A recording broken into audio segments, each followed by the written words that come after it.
I am delighted to be here today, grateful for the award, glad to be here with the scholarship winners, and with Logan, who I thought gave a magnificent speech. Didn't you?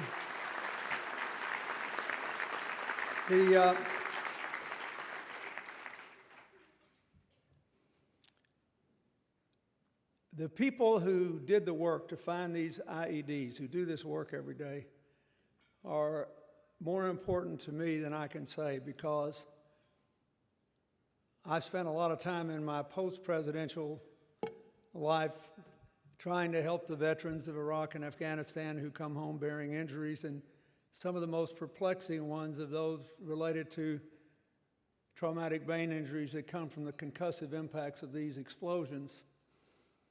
And they vary dramatically, and our ability to deal with them varies dramatically. When Honoree was a senator on the Armed Services Committee, she did a lot of work to make sure we set up the best possible care systems we could, but it's an ongoing challenge for our country, and I meet with these veterans quite frequently.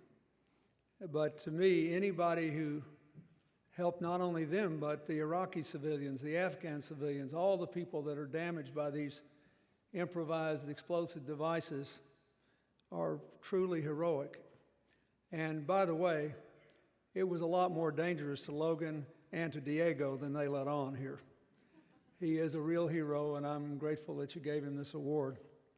And I love seeing all the students stand up from all over the world for reasons that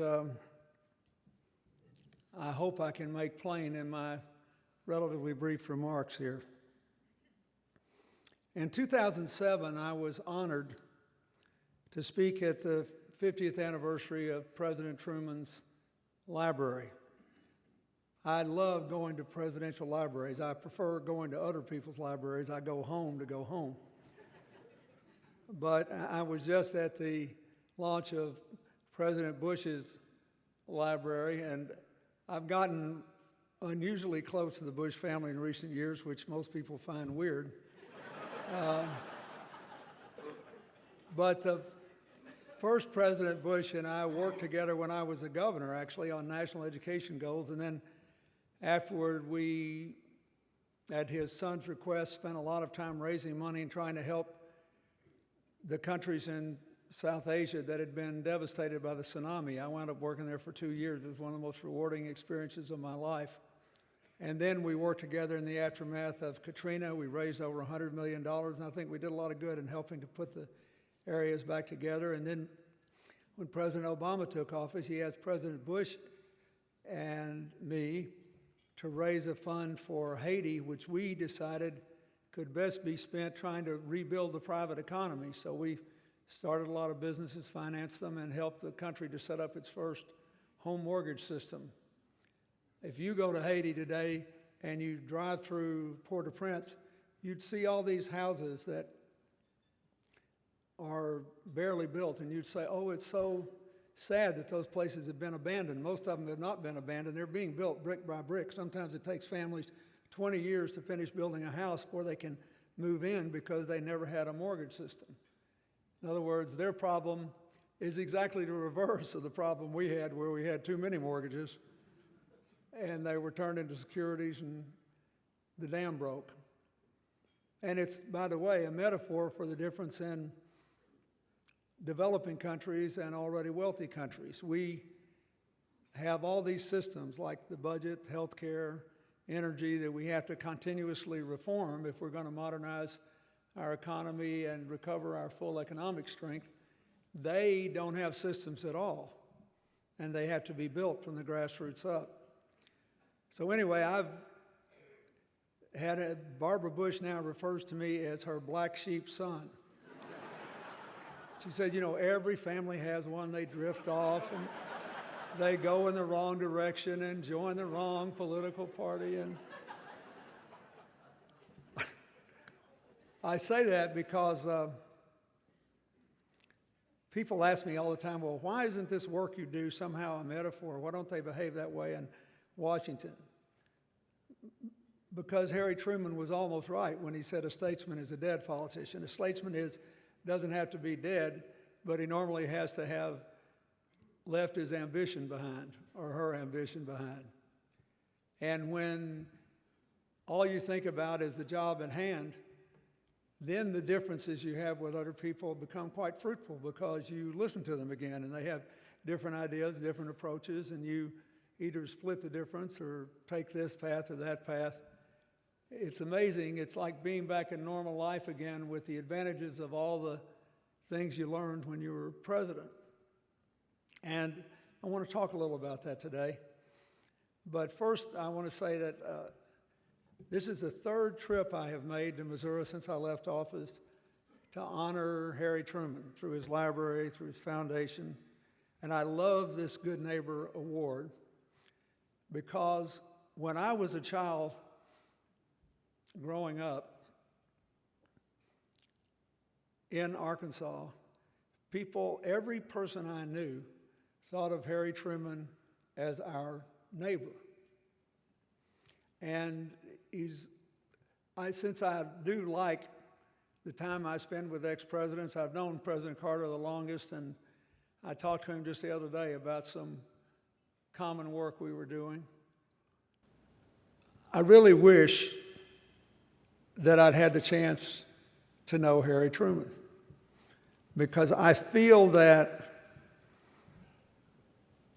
the simple virtues that he grew up with and lived by were coupled with an incredibly fine mind and a steel spine, so that he could talk in plain language about highly sophisticated things and make people feel comfortable with why the Marshall Plan made sense, when most Americans just wanted to go back about their business and couldn't imagine why, having thrown our weight behind the Allies in World War II, we now had to pony up a lot of money, not only to help our allies, but our former adversaries. Truman could explain it in plain language that made us understand we were going to share the future. We had to win the Cold War for freedom if our children were going to live in a peaceful world. And he did it in ways that everybody could access. I am often asked about this, about people, when President Obama said he was going to appoint me explainer-in-chief last year, people started asking me about it.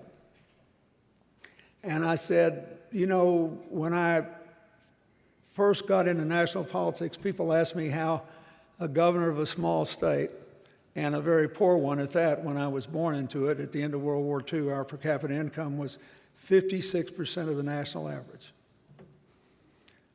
Almost nobody went to college. Past a certain, when you got to my grandparents' generation, most people didn't finish high school. And people asked me, how could you overcome that great adversity? I said, are you kidding? That's why I got elected. And they said, what do you mean? I said, because I was part of the last generation who was born into a family that not only didn't have a computer or a cell phone, we didn't have a television until I was 10 years old, almost 10. And the only entertainment we had was each other, and the occasional square dance and gospel singing and what have you. I mean, basically, my family didn't take vacations very much, and there was hunting and fishing and meals and storytelling. And before you told a story when you were a kid, you had to learn how to listen to one and give back what you had heard. And it was an enormous advantage, because a politician was no less likely than the town barber to be in touch with the lives of ordinary people, the rhythms of their life, the challenges of their lives. My grandfather ran a little country store in Hope, Arkansas, that was in an overwhelmingly African-American part of town. And so I listened to the stories of those people. And this was before food stamps. So somebody came into my grandfather's store, and they were working as hard as they could to support their family, and they didn't have any money to buy food. He gave them the food on credit. When he died, we found his old books, his ledgers, and there were literally a few $1,000s, which was real money back then in the 50s. He died in 1957 when I was 11, same year I played this band concert. We were tied together. Most of the people near the store lived behind the cemetery where my mother and my grandparents are buried. And they were the only streets in town that weren't paved. So when I was 5 years old, I learned a real, tangible expression of racial discrimination. It was a different world then, and I don't want to idealize it, but it does make a difference if you see people not as statistics, but as people. You can't be a neighbor to somebody until you can see them. And Africa, where I do a lot of work now on AIDS, malaria, and by the way, building farms, trying to give them the same systems we put in place in the 30s and in the Depression. They're really good farmers, by the way, and it's the largest amount of untillable, arable land in the world. Since we got 7 billion people on this planet, and there are going to be 9 billion by 2050, they need to become more productive farmers. But if they just had what we had in the Depression, they would double, triple, quadruple their income. We've been a small part of that, and I'm grateful. But anyway, I saw these things. And it gave me an understanding of how much trouble you get in if you forget you're trying to be a neighbor. That's why I loved your speech. In the central highlands of Africa, where nobody's got a car, and people typically meet each other walking along pathways or dusty roads, when you see somebody and you say, hello, how are you, good morning, the response translated into English is not, I'm fine, how are you? It is, I see you. And if you think about it, how incredibly empowering that is, how much dignity that imparts. And you think about, even here in Kansas City, which is still a pretty basically human place. You know, I like it here. I'd come once a month if I could. But you just think about how we go about our busy lives and all the people we don't see. I came here through the back of this hotel. Every time I do, I'm always looking for the people working in the hotel, because they make these dinners go. And Harry Truman got that. He saw people. And in the 21st century, his idea of building a world of neighbors who cooperate with each other, both within our country and encompassing people of goodwill around the world, is highly relevant, because compared to the end of World War II, we live in a much more interdependent world. The Cold War is over, and that's the good news. It's also sometimes, I think, the bad news, because there's a lot more chaos. When we were dealing with the problems in Bosnia and tribal conflicts in Africa and all these other things at the same time, I looked at my national security team one day and I said, you know, this is enough to make you miss the Cold War. At least we had the illusion that it was organized. The world is full of really amazing opportunities and good positive trends. The dramatic drop, for example, in the last 2 years in the number of babies born who die in their first year of life. There's been a dramatic increase in the number of young girls going to school around the world, and women being able to access higher education and credit and start businesses.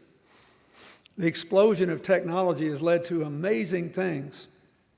Just in Haiti, for example, almost 90% of the people didn't have a bank account when I went to work down there, even before the earthquake. They had 2/3 of them were living on less than $2 a day, and none of the banks wanted to fool with them because they could make all the money they wanted just taking the remittances from Haitians in America and Canada and the Bahamas and the Dominican Republic and France and flipping it back into local currency and charging a fee. And it's a lot of trouble to go through all the transactional costs for all these poor folks.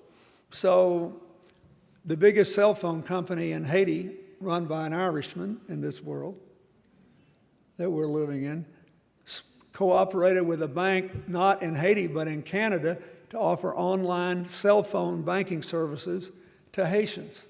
There's a lot to be optimistic about. But the world we live in has a lot of problems. Basically, they fall into 4 baskets. It is too unequal. You want some inequality. I don't mind the fact that LeBron James makes more money than most people. He entertains us. I don't mind the fact that a person running a great company bringing new products online like Steve Jobs or Bill Gates before he decided to give his fortune away in what I think is the finest foundation in the world. Do that. But if there's too much inequality, it's a severe constraint on growth because you have limited numbers of consumers for goods and services.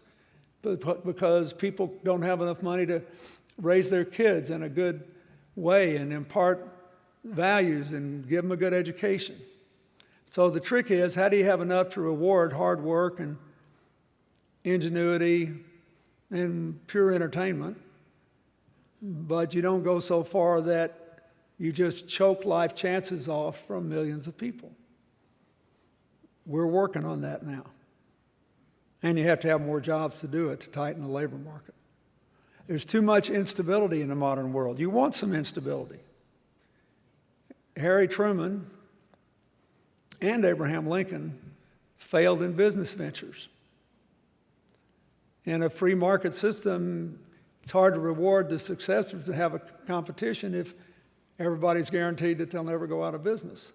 But if there's too much instability, as we saw after this financial crash, it's almost like having none at all because things shut down. People are afraid to borrow money. People are afraid to loan money. Everybody just goes around like this.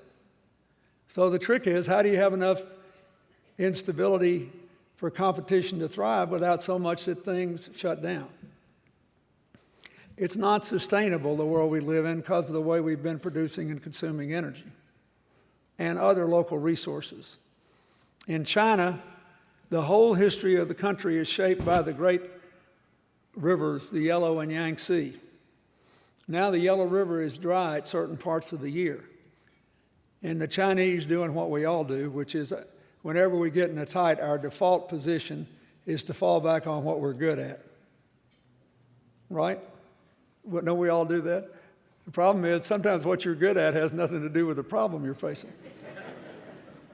So what they're good at is big engineering solutions. They aggregate capital well and invest it. We liked it in the Olympics. They built rapid trains and beautiful stadiums and good roads. But they built these 2 gravity-driven canals from the Yangtze River to the Yellow River, and some Chinese engineers, not environmentalists, engineers believe that they're going to wind up drying up both rivers at parts of the year. Then what happens? The ghost of Vietnam. They could go down and try to divert the headwaters of the Mekong River, and so everybody in Vietnam and Laos and Cambodia, they're worried to death that this water shortage is going to cause incredibly combustible problems. That's just, I could give you 20 other examples. We have to be much more careful with more people on Earth to do more with less energy and to find alternative sources of energy so we don't wreck the planet. We had melting on 90% of the Greenland ice cap this year. The 300-year average is 50% melts in the warm weather. That's 8% of the fresh water on Earth. If it all flows into the North Atlantic, we're going to be in real trouble because it'll upset the balance of the Gulf Stream. That's part of what Hurricane Sandy was all about. It flew up the gut of the Hurricane Alley in the Caribbean and was devastating to Haiti, but it's in the way of all historical earthquake paths, hurricane paths. But normally when it hit the East Coast, it would have been way out in the ocean somewhere. and there was a wind wall up there that stopped the wind that flows at that time of year from west to east hard because of the changing composition of the oceans. So we have to deal with this. None of this is unmanageable, by the way. There are solutions at hand that would actually be good for the economy if we're smart about it. It's a way of building a whole new avenue of economic growth. The fourth problem we have that goes to the heart of the good neighbor issue is that ever since the first people moved out of their families and moved out of caves, they have recognized that their identity was in part premised on their difference from other people. And a lot of this is really important. I mean, just look around here. There's men and women and old and young, and youth matters. Having lost it, I can tell you it does.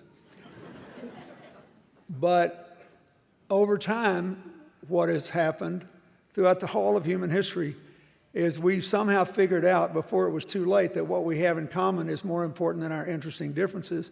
So we keep widening the circle of who is we and shrinking the domain of who is they.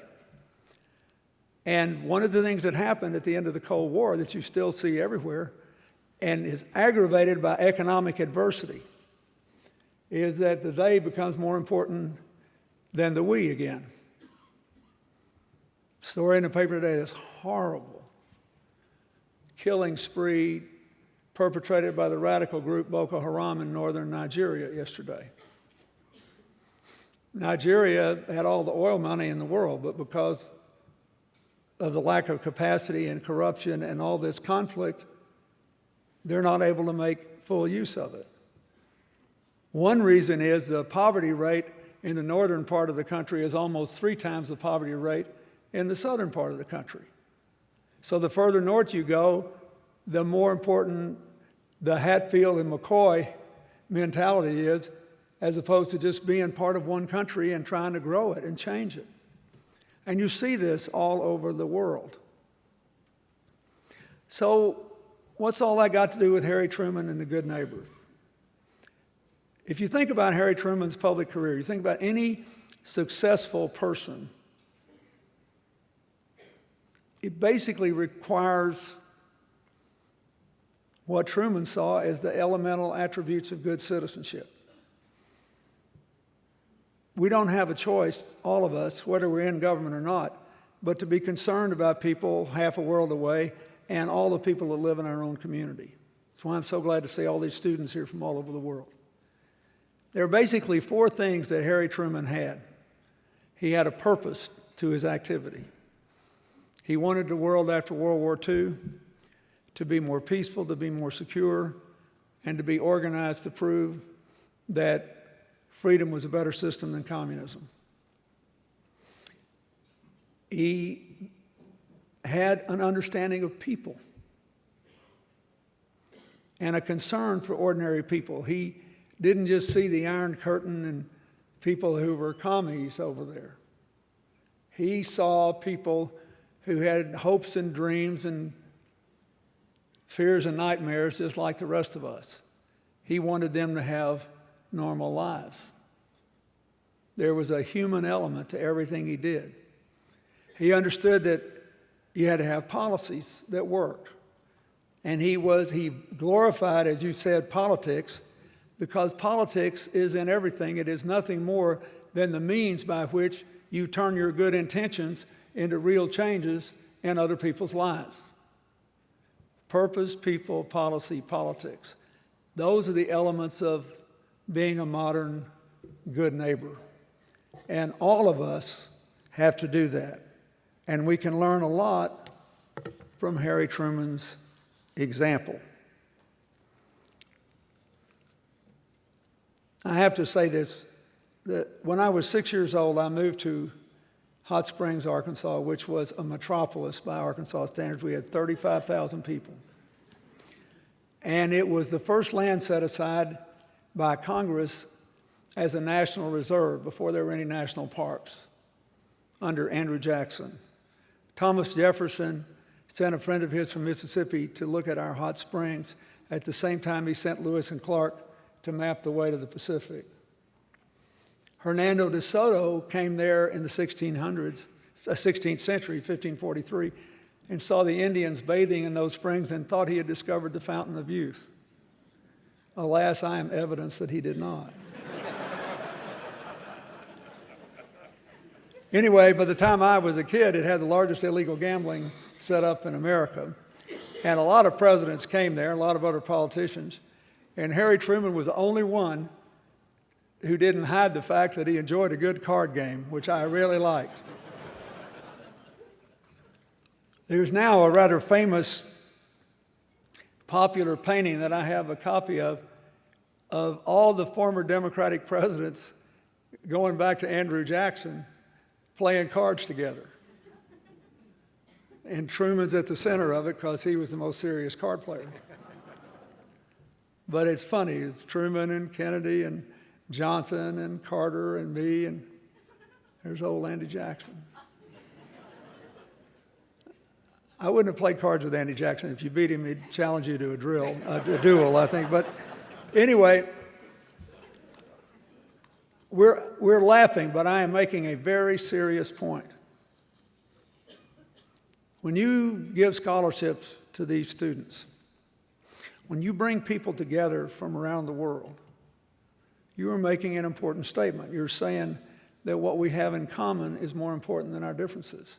You're saying the world is full of complicated problems and nobody has all the answers. Therefore, if we work together, we'll do better than we will if we work alone. And I want to just give you two examples of books that I read in the last 3 or 4 years that I recommend to everybody that make the points of what the perils of the modern world and what the promise of the modern world is. The first is a book called The Big Sort by Bill Bishop. He is a journalist and a self-admitted Democrat who lives in Austin, Texas. And he lived in a neighborhood that was overwhelmingly Democratic, and he only had one Republican neighbor. He loved this guy. And he took walks with him every day. Their children played together. And they argued about everything under the sun and learned from each other. But it turned out he was the only person in the neighborhood that was really nice to the guy, so he moved into another neighborhood. Now, in the first neighborhood, in 2004, when John Kerry, now Secretary of State, gave President Bush the closest re-election margin of any re-elected president since Woodrow Wilson in 1916, in the first neighborhood, Kerry won 3-1. In the neighborhood where the Republican moved, Bush won 4-1. And the guy said, I decided to write this book when I realized that both neighborhoods were poorer when my friend moved from where he was in the minority to where he was in the majority. So we found out all kinds of interesting things. In 1976, when Jimmy Carter and Gerald Ford had a 1% race, only 20% of America's counties, keep in mind I'm not talking about congressional districts now where you can redraw the lines to make them favorable to the parties, counties where the lines don't change. Only 20% of the counties voted for one or the other of them by 20% or more. That means that 80% of the places in America, you could go into a barber shop, a beauty shop, a bowling alley, a local civic club lunch. People were discussing the election. They knew it could go one way or the other. They were sharing their thoughts and debating it and honestly trying to figure out what to do. By 2004, when the Kerry-Bush race occurred, which was also quite close, 48% of our counties voted for one or the other by more than 20%, which means we had segregated ourselves by our political beliefs. And basically, Bishop in this book, The Big Sort, makes the point, said, we've gotten over so many of our prejudices. We're not as racist or sexist or homophobic as we used to be, but we have one remaining bigotry. We just don't want to be around anybody that disagrees with us. And we're all laughing, but Harry Truman liked a good argument. Why is this important? Second book. About 5 years ago, I can't remember the dates now anymore, but an American journalist named James Surowiecki wrote a book called The Wisdom of Crowds. And he did a lot of research about decision making, and he found that there were several examples of studies which amounted to this. Suppose you had 2 rooms, and in one room, I picked 25 people out of this crowd at random. And I sent you in one room, and you're going to spend about a week there. And in the other room, we picked a person in this crowd with the highest IQ. Whoever it is, the number one genius in this room. And then for a week, we feed questions in about how to solve problems. The kinds of daily challenges you faced in Iraq. Or how would you increase the job growth rate of Kansas City? Or, name it, just basic challenges. Surowiecki says every time this has been done, without exception, over time, the room with the 25 people will make better decisions than the room with one genius. That when you have complicated problems with a lot of moving parts, you need different perspectives. No one knows everything. Nobody is right all the time. Creative cooperation, networking works better. Then 2 years ago, I read a book by a guy named William J. Bishop called The Next American Economy, profiling the places in America which had already equaled or surpassed where they were before the financial crash. One was San Diego, which used to be known as the greatest naval city in America, and is now the center of human genome research. As a result of which, they have 700 new computer companies, because you can't see a genome, right? Cleveland, interestingly enough, lately in the news over the wonderful release of those women and children, which had been devastated by the changes in the economy, where the local community college partnered with the Cleveland Clinic, one of the great medical complexes in the country, to identify the kinds of jobs that will grow in number no matter how the healthcare system is changed because of the retirement of the baby boomers. And they identified the jobs and published the jobs, and they said, if you get a degree from our community college or certificate in one of these 5 areas, this is how many jobs there are going to be, this is what the starting pay is, we will get you one. And he talked about how they had done better than many places in cracking the hardest of all of our unemployment dilemmas is what do you do with middle-aged, non-college educated, long-term unemployed people? And there were lots of other examples. Orlando, which has 100 computer simulation companies, because NASA and the Defense Department and Disney World and the Universal Entertainment Studios and Global Entertainment Arts Video Game Division, they're all there, and they all need better simulation.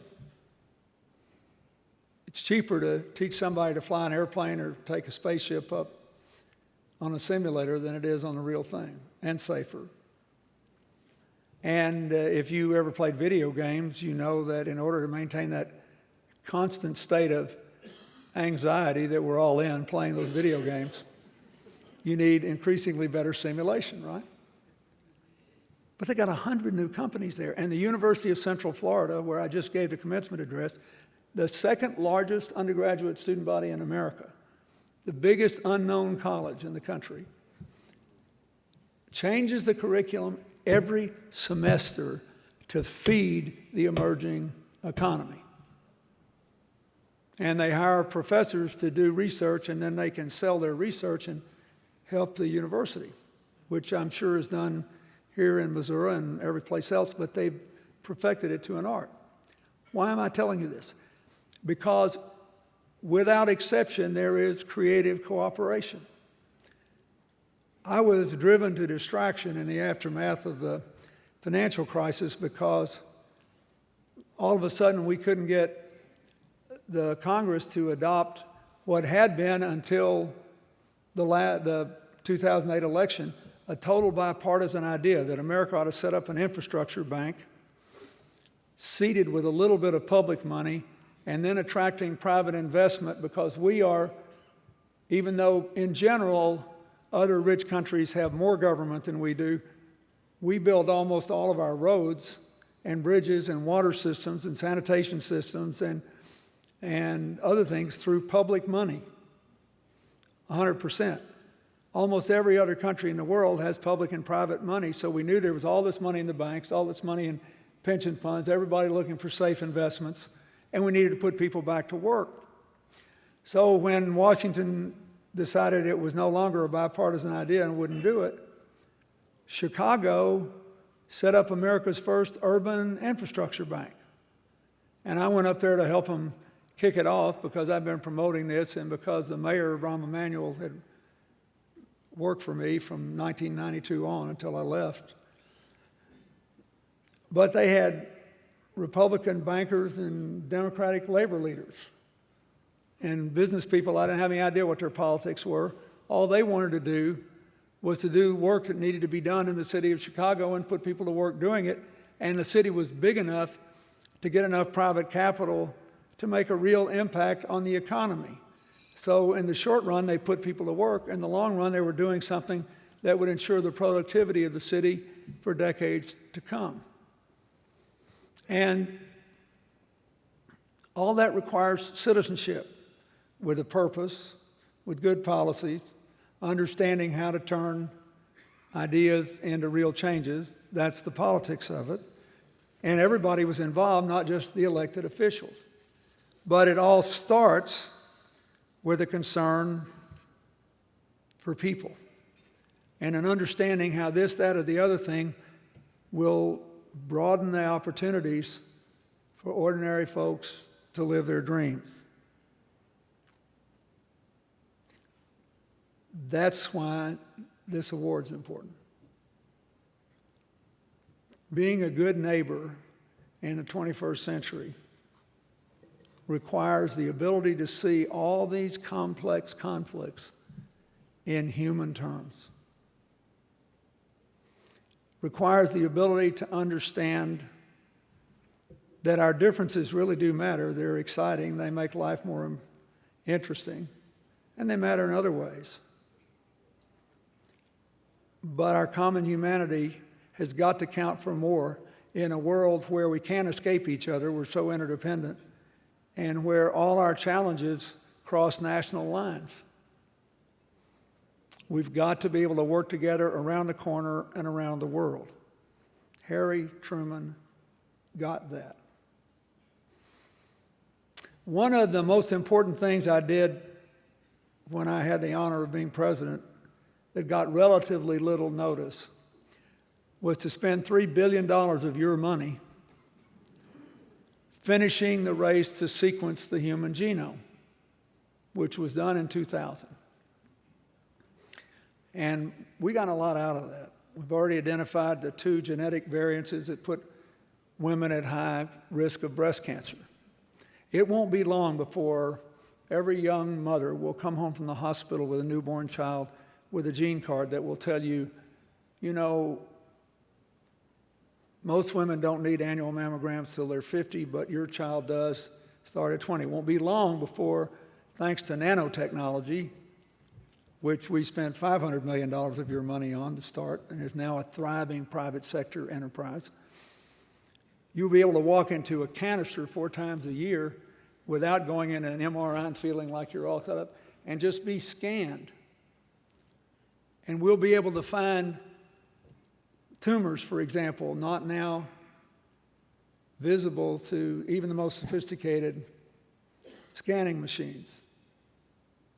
The younger people here, the great debate will be not what it is today, which is, oh my God, how can I find this problem soon enough to save lives? It will be, I found it so soon, do we need to do anything yet? Because all of us have cancerous cells in our body all the time that our body destroys in the ordinary course of things. It's going to be a different world out there. I was just at St. Jude Hospital in Memphis, and they wanted me to come down because they loved it when we finished the genome, because they use a lot of genome research to figure out what the differences are in various childhood cancers. And the doctor, who's the chief of medicine there, said, I know you spent $3 billion, but because of that, we can do one for 5,000 now on every individual. And he said, it'll soon be down to 500. And he said, I'll just give you one example. And he described a form of brain cancer that children have that the FDA had already approved a drug for that was 100% effective, except when it wasn't, when it mysteriously was lethal. So he said, because of the genome, we were able to do enough tests to discover that all the kids where the medicine didn't work had a dramatically different set of genes. And then, almost as an act of God, they said, we were just flying blind. We cut the medicine, the pills, in half. And we gave the dosage to the group that wasn't getting well. We gave them the half dosage. 100% of them got well. So we thought, maybe we were just giving the others too much. We gave them a half. It didn't do any good at all. We had to go back to the full dosage. That's the kind of world we're living in. The genome was sequenced through the competitive process between Craig Venner, who's a longtime friend of mine, whose company was funding the private research, and through the joint efforts of Americans, British, French, German, Japanese, and Chinese scientists. We all did that together. From a political and social point of view, the most important thing that came out of the genome was proof positive of Harry Truman's good neighbor philosophy. And here's what it was. You just saw all these young people introduced from all over the world. If you look around this room, every non-age-related difference you can see, every single one, not your skin color, your eye color, your height, your body shape, even your gender, is lodged in only 0.5% of your genome. Otherwise, we are all 99.5% the same. And what the same is kind of interesting. Unless your ancestors are 100% from sub-Saharan Africa, between 1% and 4% of your genome comes from our pre-human ancestors, the Neanderthals. Because humans and Neanderthals existed on Earth for 40,000 years at the same time, and it turns out we liked each other better than we had known before this test was done. When I found out this, I got to tell you this, when I found out this, I was so proud. I never know anything before Hillary or Chelsea do anymore. So I said with a great flourish that this would happen. I said, we are all between 1% and 4% Neanderthal.